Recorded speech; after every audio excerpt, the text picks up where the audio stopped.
In 2024, Massachusetts residents approved Question 1.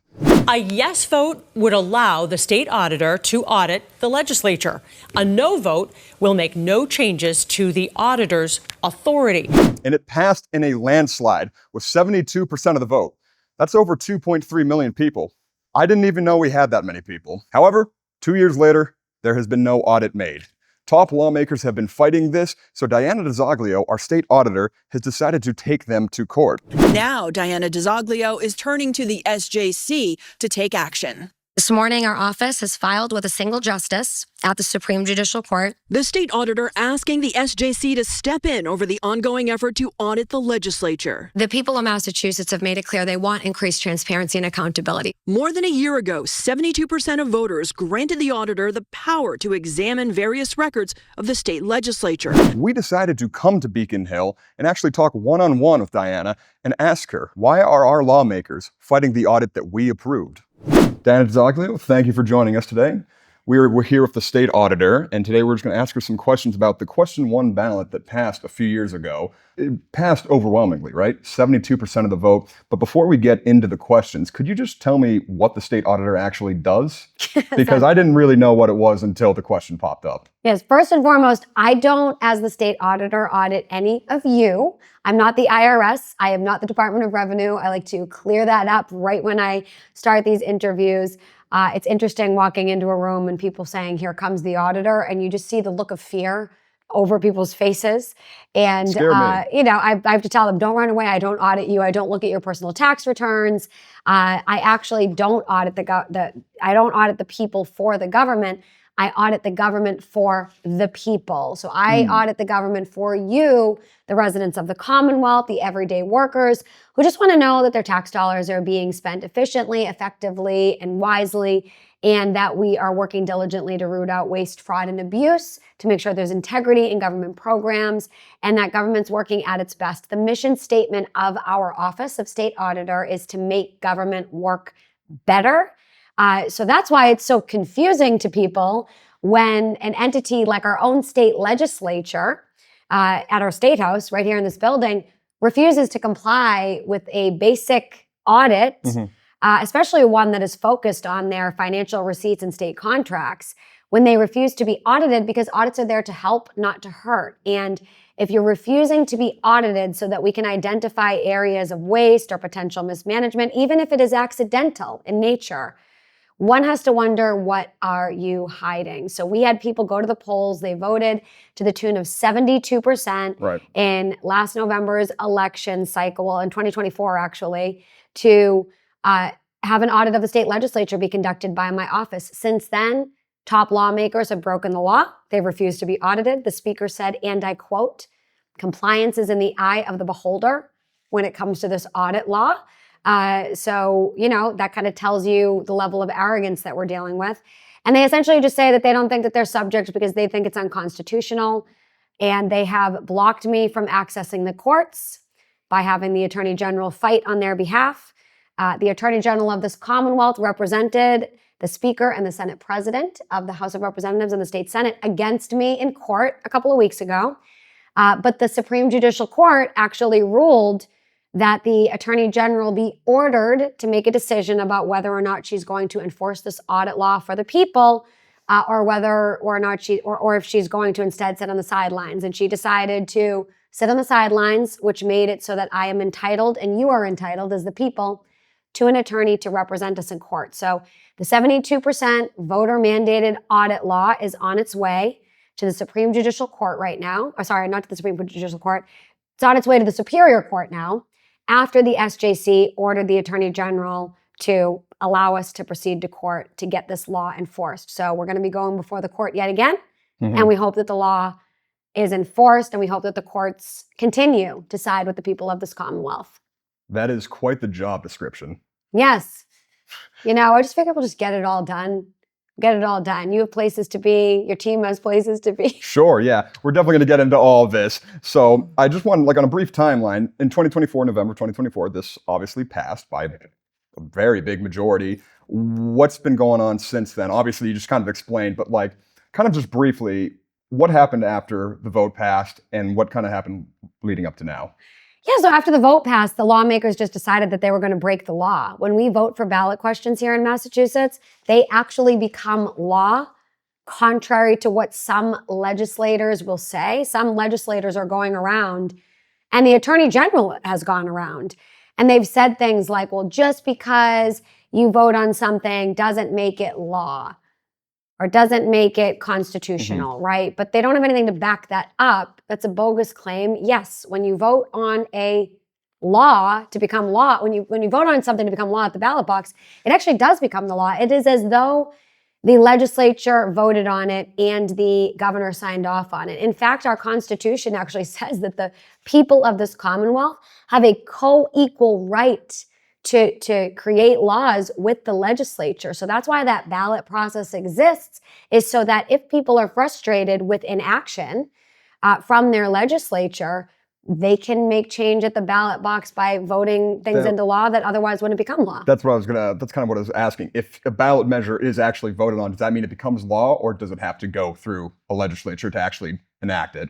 So as a ballot question, does it become law, or is it more of like a referendum, if you will, kind of like it becomes law. It becomes law, and it is something that certainly the legislature does have the right to amend it, repeal it, do all sorts of things, but they would need to take action in order to do that.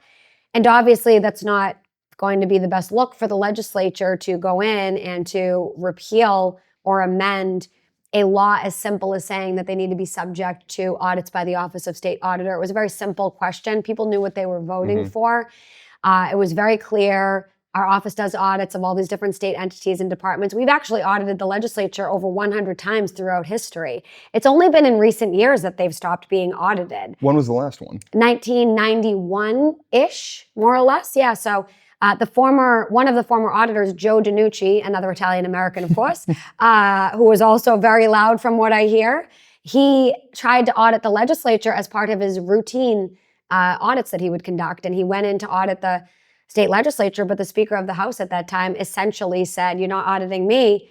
And Joe fought back, but unfortunately the Speaker at the time won at that time, and we haven't seen audits of the legislature since. But that was just in the early 1990s. Has anyone tried since then?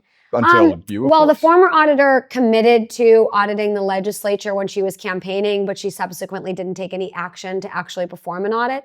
So actually part of my campaign when I ran for this position was that I would conduct an audit of the state legislature. And people say, well, why are you so relentless in continuing to do this? Well, because it's the thing I'm hearing about most from people when I go out. We actually do audits of over 200 other state entities. You just don't normally hear about them that often because those entities actually comply with the audits. Like other government agencies in Massachusetts? Yeah. The MBTA, right? So that's one everybody knows. We've done 3 reports of the MBTA in recent years. I'd like to go back and do some more. We're going to continue that work. But we've looked at issues like performance, safety, which has been a challenge. We've looked at their contract with Keolis and they manage the commuter rail stations. And we've identified areas for improvements with respect to how they're managing or mismanaging certain aspects of that contract and losing taxpayer revenue as a result by not enforcing penalties on companies like Keolis. And we highlight these things that need to get done to even the quasi-public agencies, even to MBTA, even to Massport Authority, for example, right? And the Convention Center Authority. Those are quasis. But we also look at, obviously, Department of Elementary and Secondary Education. We looked at the Department of Children and Families in recent years and did a large, more comprehensive report on mental health services that needed to be augmented and that were lacking in terms of oversight of prescription drugs, very powerful antipsychotic drugs that were being given to children with not enough oversight, lacking behavioral health counselors being made available to these kids. And we were able to offer guidance, support, recommendations in order to try to help these agencies to do better by those they're meant to serve. So with respect to the legislative audit, we seek to do the same type of thing in terms of pointing to areas where there are potential areas for improvement that need to be examined, shining a light on some of the dark areas, and making recommendations for how they can do better. And if you don't want that, there's something wrong. There's something wrong there if you don't want that to happen. Aside from the fact that you're breaking the law, it just doesn't make sense that someone who is, or anyone who's running a public agency would say, no, they don't want anyone to look at the books about how they're spending taxpayer dollars. We can't even get access to basic financial receipts.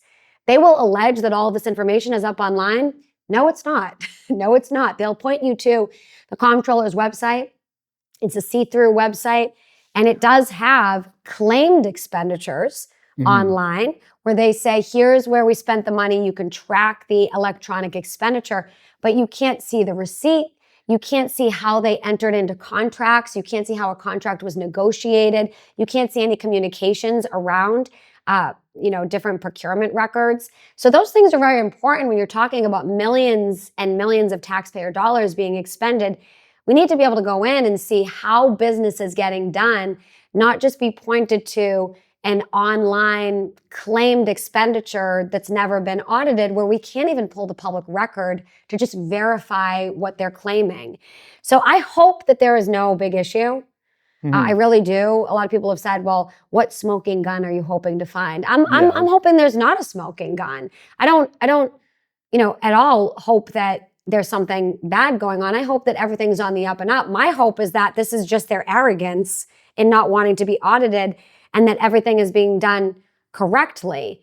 Unfortunately, when they ask us to trust, but then say, you're not allowed to verify, that's when we have concerns. That's when everybody should be concerned. Yeah, well, that was actually going to lead me to my next question.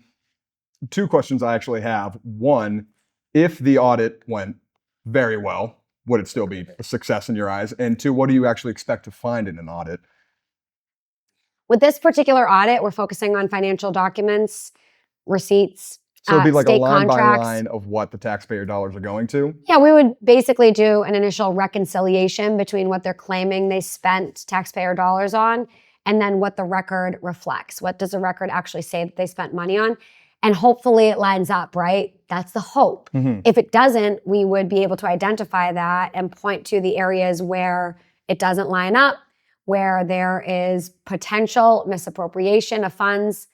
We don't ascribe motive to these things. We're not the State Ethics Commission. We can't say, oh, somebody was thinking a certain way, or say the why about how, why they may have done something, but we can look at the record and just point to what the record says. Call balls and strikes. You're saying you spent money on this. The receipt says you spent money on that. Can we get to a place where we can understand what the discrepancy is, right? We do this in different state departments and agencies across the board in Massachusetts. We also look at contracts. We have found unlawful contracts in various state agencies and departments. We found a 1.3 or 4, I believe, roughly, more or less, $1 million settlement agreement that went out unlawfully from the Convention Center Authority to settle alleged discrimination and retaliation at the Convention Center, and that had a non-disclosure agreement as part of that settlement.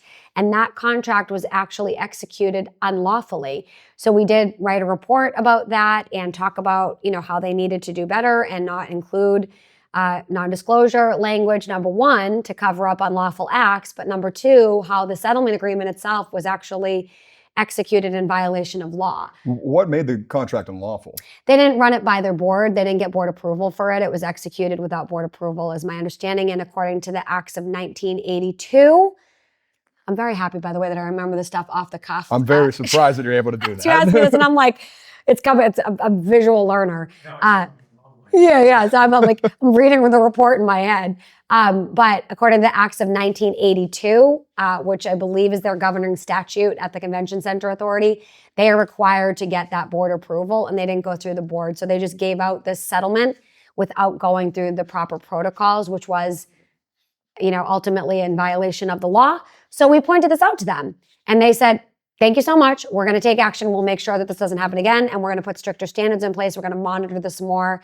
And they committed to not using non-disclosure language anymore in their contracts and settlement agreements. And they committed to remedying the issues that we found. When we go back into the convention center to do an audit again, which we're going to do, we can examine some of these things and do a review of some of the things we already looked at to see what progress has been made and hasn't been made. But again, we do these things to help them to do better. We're not the FBI, okay? We don't go in and we can't confiscate like cell phones or laptops. We don't go in and toss desks. We have a team full of auditors, right? And they go in and they analyze the books. They look at whether or not things match up. They look at if there are discrepancies. They compare what an agency did with what the law stipulates they should do when it comes to, again, execution of contracts such as that settlement agreement. Settlement agreements are contracts, right? So we would be able to look at those types of things in the state legislature, but they won't let us get access to these records. It's worth noting too, before your next question, these are all things that are a matter of public record for every agency who actually follows the public records law. The legislature exempts themselves from the public records law. Going to the legislature, they obviously oppose this. Their reasoning is the separation of powers, and they are worried that future auditors might politicize the position and kind of go after them unwarranted. Do you think there's any credence to that, of separation of powers?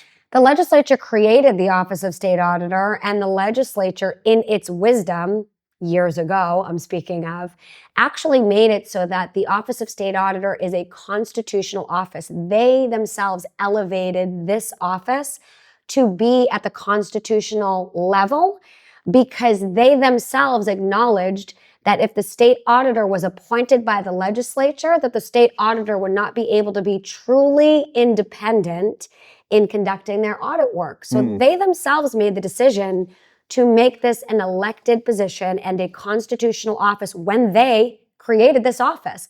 And they actually, again, allowed for these audits to happen because they actually mandated it in law. It says we're to audit all departments. It's actually always said that. Now it explicitly says all departments, including the general court, because some recent legislators have been confused by what the law said previously. But they created this office to actually examine the legislature and to be an elected position so that we can be truly independent and answer only to the people and not have to worry about not getting reappointed by the legislature if we happen to find stuff in an audit that is unbecoming. So the legislature created this office. They made it so it's a constitutional elected office. And when I actually talked to the Government Accountability Office, which is the federal, it's called the GAO, they set the standard for audits, public auditing across the board in this nation, okay? They're the ones who basically come in and do our review, and they're the National Association of State Auditors, and they tell us whether or not we're up to par. We just received the highest score possible, by the way, Congrats. From the National State Auditors Association. Thank you. Our team worked really hard. But they actually said that with regard to independence, that being elected nullifies any concerns about not being able to be independent because we answer to the people. We do not answer to an appointing authority. And they said that actually we would be able to be less independent if I was appointed by the agency that I was then required to audit. So this is the most independent that you can get, essentially, is being elected by the people and having to answer to the people. Do all other states in America have this, or is each state run differently when it comes to an audit? Different states run differently. Some state auditors are appointed, some are elected, some have comptrollers who actually play a similar role to the state auditor, and they don't do as much of what our comptroller here does. I just actually talked to a comptroller from a different state who was saying that they actually do stuff that's more in line with an auditor's office. So different states have different roles and different constitutions for themselves. But in the state of Massachusetts, our constitution and our law is clear. Our office is required to, by statute that was created by the legislature, I might add, we are required to conduct these audits of the state legislature as well. Is there no gray area in that, though? It says government agencies, right? Does it specify the legislature? Specifies departments. Departments, and the legislature, executive, and judicial under our Constitution are called departments. They're not called branches. They're actually in the Massachusetts Constitution. They're called executive department, legislative department, judicial department. So the way that the original language was drafted said all departments of government So that's all departments, meaning all of those different branches. Now, if somebody wanted to say, well, it didn't technically mean that, we actually resolved even that issue. Even though we've always audited since 1849, the legislature, up until the 1990s, exactly. If somebody wanted to make a stink the way the legislature just did, we resolved that issue by passing at the ballot box clarification in the law that said, by the way, if you think that all doesn't mean all, and if you think departments doesn't mean departments, we specified including the general court. It actually says that in the law now so that there is no confusion. It makes it explicit for the Senate president and speaker who were confused by the plain language of the previous law and over 100 years of precedent. So we made that clear, and the voters made a choice. And regardless of past precedent, at this point, the voters said, this is what we want. And the people of this Commonwealth have the ultimate say under our Constitution. The Constitution is there to protect the people, not the politicians, right? Right. So that's what happened with the ballot question, is that people came out, they said, this is what we want. They gave a voter mandate. They made a law. Our lawmakers are breaking it. And they're actually in violation of the Constitution by doing so. The Constitution grants us that right to make a law at the ballot box, and that's what we did. Is there anything, if you do get to do this audit, is there anything in there you're afraid to see? Nothing? Nope. Nope? You just No, want to do it. we're going to do the audit in accordance with the law. We're going to follow the law. We're going to abide by the constitutional limitations, if there are any, at any point. There will be no constitutional limitations that would even be brushed up against in this particular audit, because we're just reviewing state contracting information and financial information to get started here, right? So we're going to get this audit done. And no, I'm not afraid of finding anything. If there's anything of concern, we're going to highlight that to the general public. If there's any need for further action to be taken, we will refer it to appropriate agencies for further action. Our office does not have any law enforcement authority. It's important to know that. So if we find something, we can't force the legislature to do anything or to take action. We can only make a recommendation. We are essentially public service journalists, where we get to address an issue, highlight issues of concern, put it out there to the general public, to the taxpayers, make recommendations to the department, and then they get to decide what they want to do with it. But the general public has information, so they can, vote accordingly, act accordingly, call their legislators accordingly. But we can't force them to do anything. We would refer information that we found to relevant agencies if further action was warranted. So you couldn't give any punishments, and you can't really enact laws, correct? So why is there so much resistance to it? Well, they're trying to claim that this is some usurpation of their powers. It's a bunch of bullshit. That's not what this is. This is simply analyzing and reporting on what they are doing and not doing in basically an editorial style fashion of, writing about these things, where we can say, here's what we found, right? That's the reporting aspect. Here are the facts. And then in our recommendations, okay, and in our comments with respect to those findings, we can, editorialize a little bit and say, here's what we think about this, and here's what we think you should do that would help to improve upon some of the areas of concern. But we cannot enforce the law. We cannot make them take our recommendations. So they are just feeding folks this complete BS, and it's not okay what they're doing. It's really wrong. And I will say this. They audit the executive branch agencies. They provide oversight to executive branch agencies. In fact, and indeed, their post-audit and oversight committee, hear that again, post-audit and oversight committee. Does that mean after the fact? They conduct audits. Yes, they look at what has already happened, right? Which is what we do. We can't look at what's going to happen in the future or literally what's happening in real time. We look at what's happened in the past, right? We have to look at the record, what the record reflects. So they audit and provide oversight to not the legislature. They actually exempt themselves from that as well. And they say, we don't audit ourselves, of course, right? Unless they are trying to audit themselves through a private vendor. But through their committee, they're saying that they can audit the executive branch, and they are auditing Mass DOT right now. And they are conducting essentially a performance audit and providing oversight to the Department of Transportation with respect to some very controversial contracts that were about to be given up, or given out, I should say. And people, residents of the Commonwealth, came to the legislature, expressed their concerns about these particular contracts, said that they thought there was some funny business going on.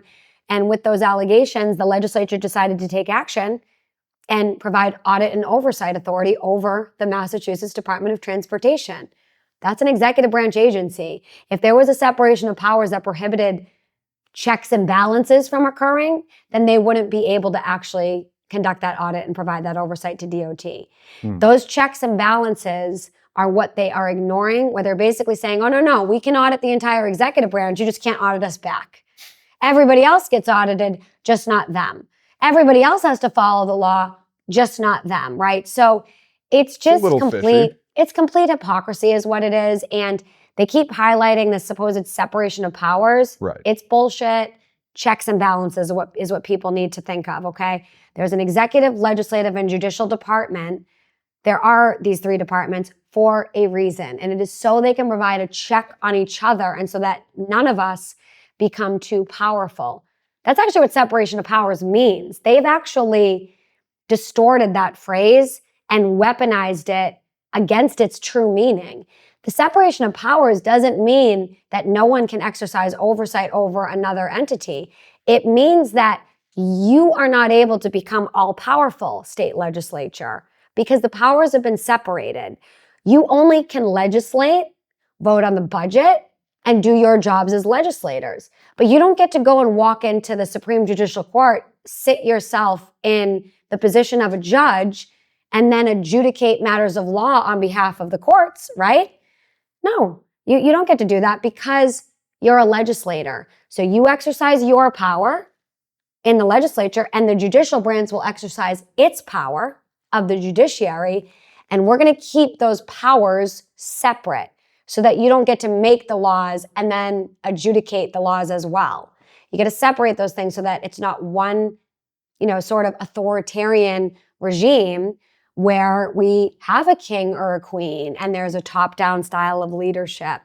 We in the United States of America and in Massachusetts, obviously, have these three departments of government so that we don't end up in a situation where there's just one dictator or one king or one queen, right?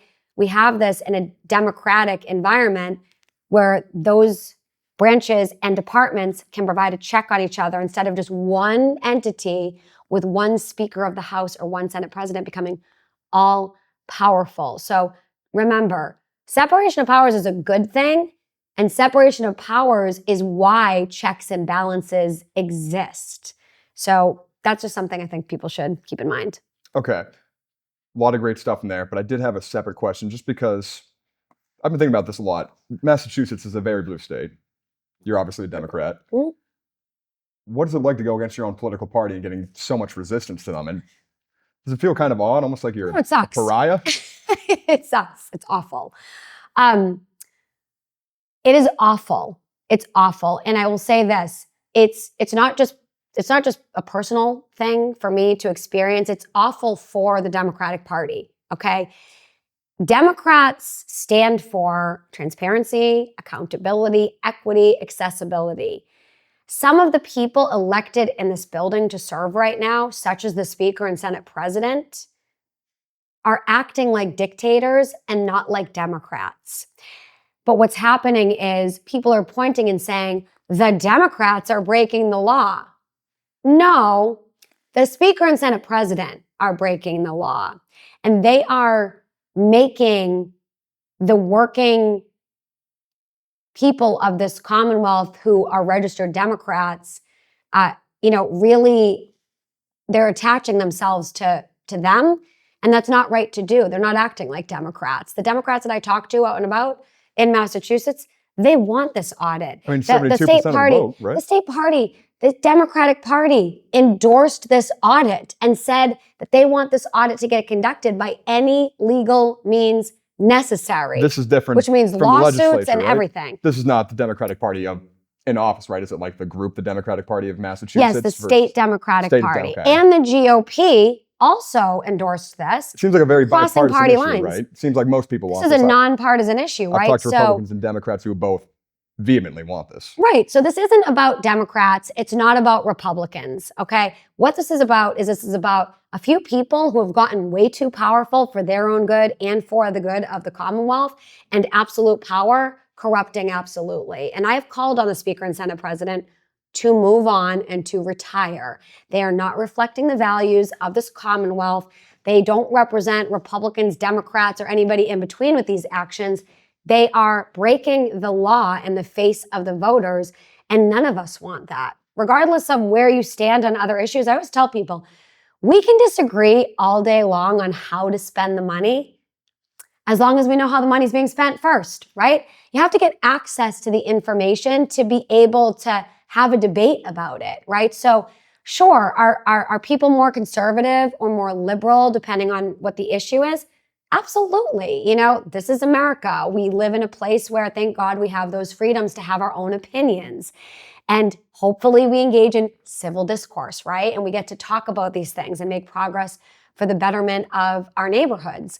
But when you have folks like the Senate President and Speaker abusing their power, abusing the power of their office, breaking the law, denying the will of the people, undermining the results of the election, hiding records about taxpayer-funded expenditures, that's something that brings people together. You say they hid taxpayer expenditures? Did you say they hid them? Hiding information about taxpayer-funded expenditures. Yes, where are the receipts? Why can't we get access to these records? You seem to bring up the Senate President a lot and the Speaker.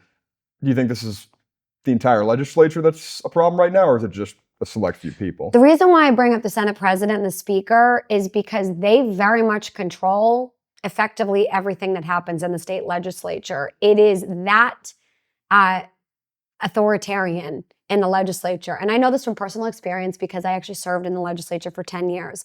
I was a state representative for 6 years and a state senator for 4 years. So I worked in the legislature and served as an elected official in both chambers. I got to know people. There are a lot of good people who are very well-intentioned who go in with a lot of really good ideas and are ready to get to work, only to then find out that if they so much as take one vote off from the Speaker of the House or the Senate President, they will face significant retaliation, gaslighting. They will be ostracized and alienated from their colleagues. They will be made fun of. They will have people talking trash about them. And it doesn't just end with the personal attacks. It actually extends to their districts. So if they decide to stand up to the Senate President or Speaker and say, you know, I need to call out this ridiculousness. We're not having this from the community that I come from, and I'm not voting for this. And they fight back in too much of a way that the Senate President or Speaker doesn't like, they will then go a step further and retaliate against that legislator's district. They will strip their community of funding.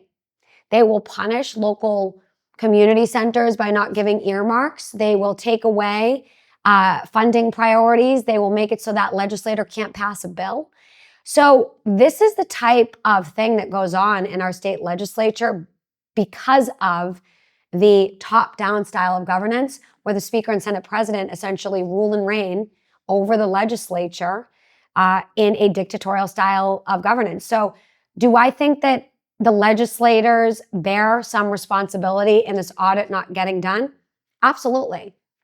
Do I also simultaneously understand how the legislature works and that some of them feel like they're in a hostage situation where they really want to support the audit, but then if they do, they have to give up the senior center van that they were supposed to get for their disabled seniors to be able to get around from place to place, and that's going to be the retaliatory tactic that the Senate President and Speaker are going to use to try to put them in their place.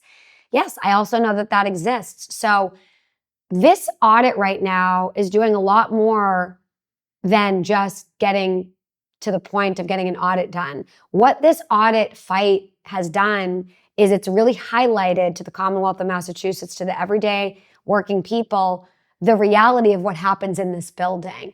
And that, to me, is the biggest thing that we need to stay focused on, because the audit is the audit. We're going to eventually get to do the audit, hopefully, right? and then we're going to get the audit done, hopefully, and put the records out there and move on, and then go back and do another audit eventually, right? And keep doing this. But that's going to be an audit. These are going to be audits that get done. That's just one thing that needs to change up here.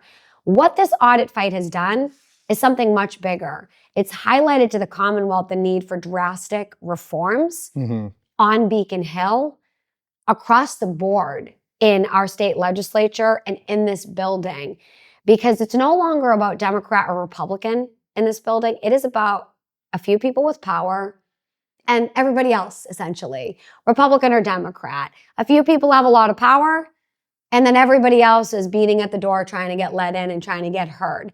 And that's not the way that Massachusetts is supposed to function.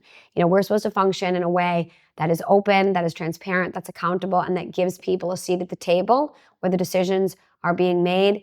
We are not supposed to have a government that closes its doors and shuts people out from the process. It's okay to have disagreements. It's okay, you know, if people vote differently sometimes on what people wanted them to vote, but that needs to be done in an accountable fashion where folks feel heard, they're able to come forward with their concerns, and they're able to be part of the process, not shut out. So you're in an ongoing court case, obviously, right now. And recently, I believe you just narrowed the scope of the court case, right? I think it's only going to be four different items. Is it? So I'll speak on this. We actually have always had that narrow scope of the court case. I think that some of the reporting on this, though the reporters have been very well-intentioned, I will say, I think that it's just a confusing issue all around for most folks, and a lot of us aren't attorneys as well, right? So Before you get into the articles, it was narrowed, correct? It was narrowed a bit more than what it originally was. It wasn't? No, it's always been narrow. It's always been a very narrow scope. And here's what I'm trying to say. January of 2025, we went to the state's attorney general and said, we are going to litigate these specific issues and these specific topics. We listed them all out. She then proceeded to, for the last year and a half, ask us the same questions over and over again about what the scope of our audit was. Justice Wendlandt at the SJC hearing, if you go in and you watch it, it's online on the YouTube channel, on the Supreme Judicial Court's YouTube channel, which I thought was very cool. I didn't know that existed before this. So I'm going on there checking out a lot of stuff now. It seems awesome, right? Yeah, no, it's great. It's just something fun to do on your Friday nights, right? But I went back, I watched it, but Justice Wendlandt said, actually, the state auditor's office was very clear about the scope of the audit, and they listed these things out in a January 2025 letter. What we did recently was we agreed to maintain that scope to the limited nature of that original January 2025 letter. Because the Attorney General wanted to say, I will permit you to go to court because I've been ordered by the court to do so. And once she actually got ordered by the court to finally do so, and we were able to bring on Attorney Shannon Liz-Reardon, she made the stipulation, but I'll only approve you to go to court if all you do is these specific things that you have highlighted. Those specific things that we highlighted in the January of 2025 letter was the original request. So we have not recently narrowed anything. That was the first original request. What the Attorney General did is say, I'm only going to allow you to litigate on this. And the reason why she's doing, and the reason why we agreed is because we have to. Because that's all we're getting approved to do, right? So in the wisdom of our attorney, Shannon Liz-Reardon, she's saying, that's what the Attorney General's authorizing. You need to stay within that scope. And I've said, okay, but I need to make it clear to people that was always the original scope. It's still the same scope. And it doesn't limit us from going back to asking for additional documents after we get this set of documents. What it does is it makes it so this court case can only rule on, do I get these 4 sets of financial records and contracting records, or do I not get these in accordance with the scope of our audit? And then subsequently, what the Attorney General is going to have us have to do is when we go back to get the next set of records that we need, we're going to have to most likely sue them again and go through this rigmarole with the Attorney General yet again. And this is just the way that they are seeking to drag this out, but we do have to go through this process, and we're going through it. My question is, when any resident, a Massachusetts resident, is audited, I haven't been audited or anything, but if someone is audited, you have to give everything, and they go through pretty much everything about your life. Why is this different? Is it because Was it just because they're the legislature? Or is it Because the because- Speaker and Senate President think they're above the law, and the Attorney General is allowing them to break the law and refusing to enforce it. It's the Attorney General of this Commonwealth's job to enforce the law. Now, she has been saying for a year and a half that she somehow is prevented doing her job and enforcing this law because of something our office is doing. That is ridiculous. I love my degree in psychology and Spanish. I find my psychology degree especially helpful working in this building, I have to say. I imagine it would be. But I cannot block the top law enforcement officer of this Commonwealth from enforcing the law. I have called her out on this so many times and said, if you are really going to continue to go around and make this ridiculous claim that I somehow can prevent you from doing your job, I am calling on you to drag me to court and demand the records in court that you say that I'm withholding from you, that you allege keep you from doing your job. You're the Attorney General of this Commonwealth. I'm mandated to conduct an audit. We haven't been able to do the audit because the legislature is refusing. She should have been dragging all of us to court right now and saying, hey, auditor, you're supposed to do an audit. Legislature, you're refusing to do an audit. I, as the Attorney General, am bringing everybody to court because this law needs to get enforced on behalf of the people. That's actually her job. She didn't do her job.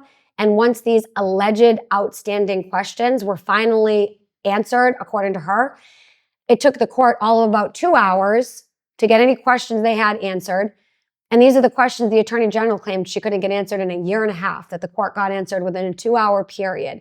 So even after they sent the order out saying, it's very clear, this is what the scope is, this is what the requests are, Attorney General, make a decision, fish or cut bait, she decided, with that information made crystal clear by the court, that she didn't want to enforce the law still. So she's never wanted to enforce the law. She still is refusing to enforce the law. And she doesn't want to represent the people on this case. So she has to approve us getting an outside attorney because she's conflicted out now because she represented the Speaker and Senate President against us in court. The Attorney General is completely outside the legislature, isn't it? Yes, she's supposed to be the attorney for the Commonwealth, and she's the one that approves defense for different state agencies, and that was highlighted by the SJC recently. So you've brought up the Attorney General and the State President quite a few times. How is the State President and the Attorney General picked? Are they elected? Is it a... So the Attorney General is elected by the people of the Commonwealth, as you know, and the Senate President is also elected by her district, just like the Speaker is elected by his district, which are very small Senate districts, House districts. That's just a portion of the Commonwealth, not the whole Commonwealth. But the issue with the Senate President and Speaker is that the legislature actually decides who is the Speaker and who is the Senate President, right? So they vote on their own leadership within that structure.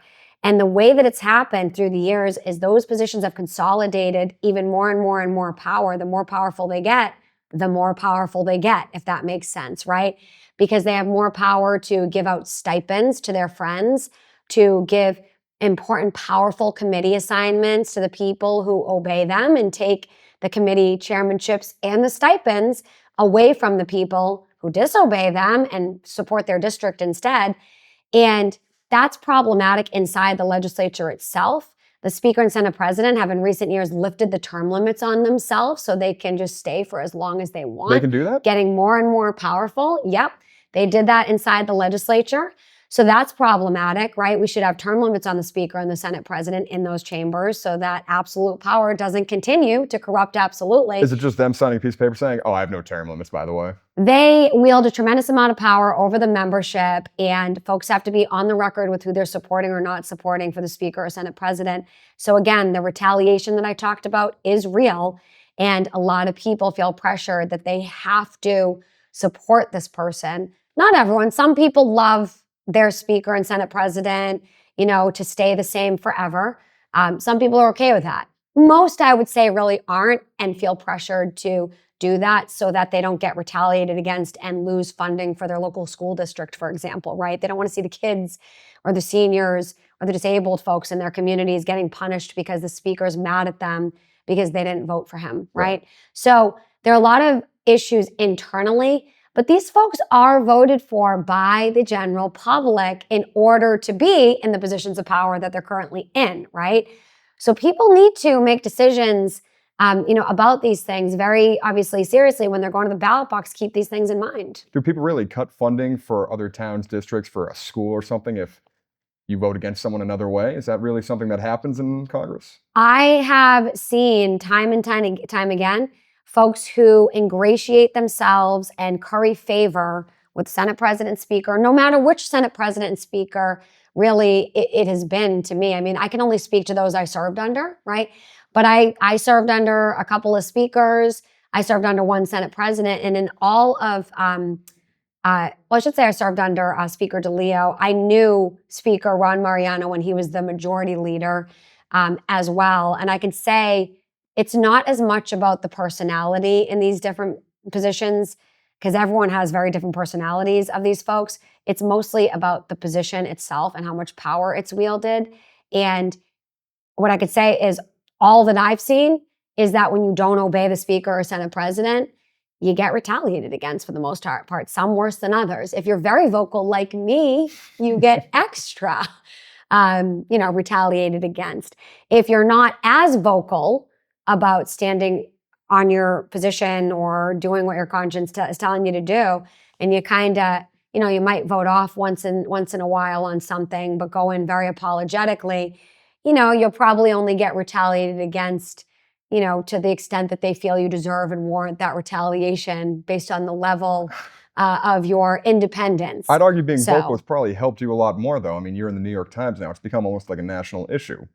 I've been saying these things since I first took office, since my first campaign for public office back in 2012, actually. You can actually look back and go pull the records. And there's me talking about standing up, transparency and accountability, talking about how we needed more recorded roll call votes, how we need more time to consider bills. I took to the floor of the Senate while I was in the Senate and talked very often about these issues and very often about how the process and procedures in the legislature needed to change and be updated. It wasn't open to the people. And it was a very challenging time being in the legislature. And I joke about this, but it's it's true. I say I'm a recovering legislator. I feel like I'll always be in recovery from my time serving there. So you don't miss it? And look, I do miss it. I miss the people who are good, the good people who are working really hard. None of us is perfect, but we worked together on a lot of good issues. I got to serve my district to the best of my ability, and I do miss that aspect. I don't miss the toxic environment with the Speaker and Senate President retaliating, bullying, and engaging in all this nonsense. So I will say it's been a challenging road. It's gotten some national attention. The New York Times called, and I was kind of like, what? Why are they calling me? I'd imagine. But the woman who called, actually, I asked her that. I said, I'm sorry, I don't, this isn't a national issue. Can I just ask, you're calling, might I just ask, why you're calling and what this is about? And she said, oh yeah, sure. She goes, I live in Massachusetts. So I'm a Massachusetts resident. I care about this issue. I'm interested in what's going on and I want to write about it. And yes, I happen to work at the New York Times and I want to write about this because I care about this and I live here.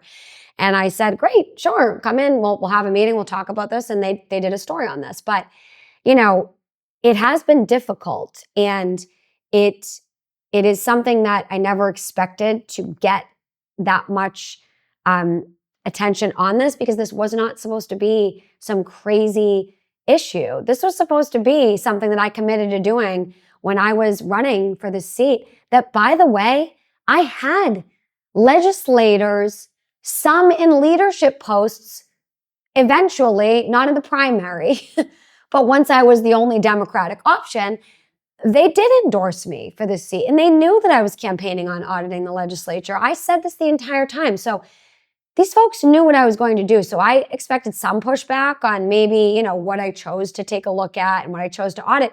But I did not expect this crazy behavior up here where even when I got a ballot question passed, they were going to push back. So this has become something that's gotten even national attention because of their law breaking, This isn't really anything that I believe that this office is doing that really has gotten this level of public attention on this issue. It's their law breaking that's gotten a lot of public attention. People are concerned about their law breaking. If you notice, you don't really hear a lot about a lot of the other audits we do. Once in a while, you'll see some reporting being done on the bigger agencies like the MBTA or the Department of Children and Families, or on Massport, for example, right? You see some of these bigger audits get some coverage, but we audit roughly 200 state agencies and departments, and a lot of these things you don't even really hear about, and we make recommendations, we find areas for improvement, but it's not really news because they're complying with the law, they're taking their audit, they're implementing the recommendations, hopefully, right? And it doesn't really get that much public attention. What the public is paying attention to right now is their law-breaking behavior. So I've even said this to some of the lawmakers over there who are saying, well, this is all over the press and we don't need this type of negative press coverage. I've looked at them and said, then stop breaking the law. It's really easy to just get this to kind of die down. Just follow the law. Seems like a simple answer. Simple way to deal with this, right? But their leaders don't want to. They don't want to deal with this. They would rather buck the system. They'd rather buck the people. I shouldn't say buck the system. They're not bucking this. They are the system, and the system is bucking the people right now. But this is very easily resolvable, and it's just follow the law. Let the audit happen. Work with our office. Let's get this done. They don't want to meet with me. They don't even say hello to me, the Speaker and Senate President. So, you can't operate like that. You can't have good government when that type of thing is happening. And if we could just get the audit done, sure. Is the press going to cover it? Absolutely. Are people like you going to come in and maybe want to talk to me about the audit? Absolutely. But then you move on, right? Then we get to move on. So I've looked at these folks and said, if you want to move on, which I think we all want to do, just follow the law and take the audit, for God's sakes, But they can't get out of their own way, unfortunately. So here we are doing another podcast about this. Mm-hmm. And frankly, it's exhausting. You want the honest to God truth? Let's get the damn audit done. Let's all move forward. Let's do what the people said. And let's move on to other things so that we can work together to address some of the real problems in this Commonwealth that need addressing, rather than, sitting here arguing about the fact that the legislature doesn't want to release taxpayer-funded receipts. I think this shouldn't be a controversial issue. Amen. Well, Auditor, I know we are up on time. The last thing I wanted to point out, St. Patrick's Day, you sang a song called Where the Hell is My Audit? Let's put that on the screen here real quick. Oh, baby, where the hell is my audit? Do they think we forgot it? Oh, tell them if you see them, baby, if you see them, baby. Why is the speaker waiting for me to get old? Well, he's already tested my patience. I only fear he's taking time to destroy all the records, and the AG's been taking vacations. Wait till I get my hands on them. First of all, great voice, by the way. Are you musically trained, or is that your first time singing? I, in the 4th grade, put down on the piece of paper, what do you want to be when you grow up? I put down, for my job, I want to be a singer, and as a hobby, I want to work. And I accidentally ended up confusing those things in adulthood, and I work for my job now, and I sing as one of my hobbies. So I do love singing. I grew up singing, and it's been something that has really been very useful to me. And some people make fun of me for singing, and some people make fun of the fact. Great. Some people make fun of me for the fact that I'm musically inclined, and I just kind of look back at them, and I'm like, look, they're haters. They're haters, and music is so helpful. Music, arts, and culture is so helpful. It's underfunded. They're taking it out of school districts now, right? In certain places. There are a lot of nonprofits that are trying to do different work to assist with this. Music Drives Us is one of them, right? Fighting to have music back in public schools and help out different neighborhoods, because music, arts, and culture is so impactful to a person's well-being, and it's too neglected. And frankly, the legislator in me can't help but still try to advocate for these things.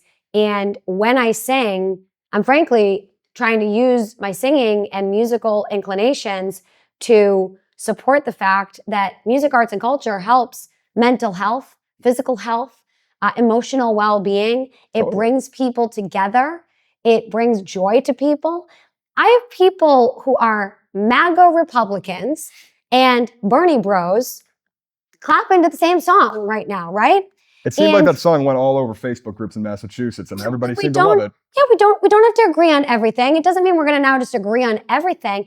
But what music can do is it can bring people together in a state of happiness with an emotional connection to what's being sung and the feelings that they're feeling during that song and the laughter, you know, that can come out of some of this music or the sadness at times, and connect on that message and come together. And, you know, that's why I like to incorporate my singing into some of the stuff that I do outside of the office's official, you know, work hours, is because it brings people together. And I think that politics and government has become too divisive, and we need to start building bridges and stop burning them. And it's okay for us to hold true to our values. We need to vote our conscience. We need to, you know, make sure we're being true to ourselves, voting our conscience, standing up for what we believe is the right thing to do, and having that civil discourse. And it's okay to agree to disagree. That's how we make progress.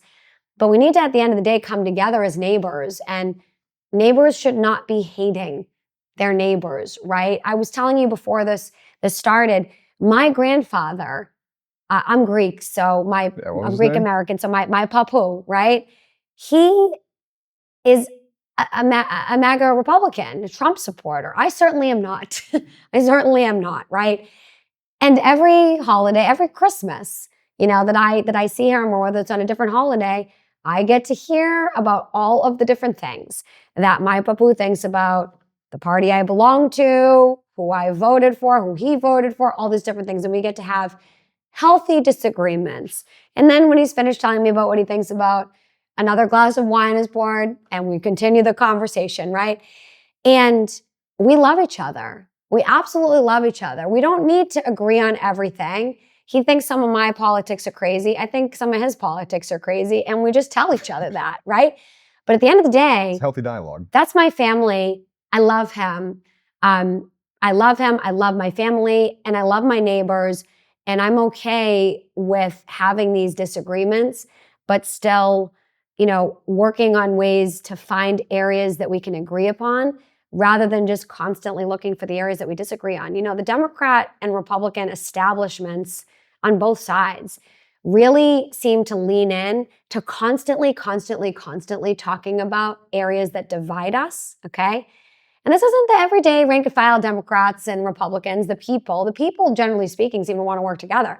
But the establishments who want the power on both sides really just seem to want to win, right? It's not about working together to make progress and finding areas where we can agree. It becomes about who can win, who can take power. And that really, unfortunately, has divided neighbor from neighbor. I like to use music to try to bring people together, to try to say, hey, let's find some areas where we can get together, have a little bit of fun, talk about some issues. And yes, if I could talk about the work of our office and provide an educational opportunity about some of the challenges we're facing and the hurdles we need to overcome, and, you know, bring a little levity to the conversation, then that's what I'm going to do. And it has brought people together. And again, there are some haters out there who like make fun of me for this and stuff. But guess what? There are a lot more people who are clapping along, cheering, singing the song, you know, shooting me a text message saying, I can't get that song out of my head. And I have to give kudos. Catchy. I have to give kudos to where it's due. That is an original song by Ray. I love her. She's a newer artist on the scene. And she is a phenomenal. Wrote the song, or? She wrote the song, Where the Hell Is My Husband? Okay. And I was singing it in the car one day, and I thought to myself, well, I'm not looking for a husband right now, but I am looking for an audit. And, you know, then and there I kind of sat there and was like, this is going to be cool. And I was in the car with one of my staffers one day, and I go, oh, I have it. I'm gonna use this for the St. Patty's Day song that I'm gonna do this year. And we had a blast, and we changed some of the words around. But Ray is a very talented artist, lyricist, music maker, producer, all of that. And we did a parody to that song, and you know, we thought it was great. Help get the message out there. It was great. You should do karaoke in Hong Kong sometimes. I like to go there. Yeah, and do it.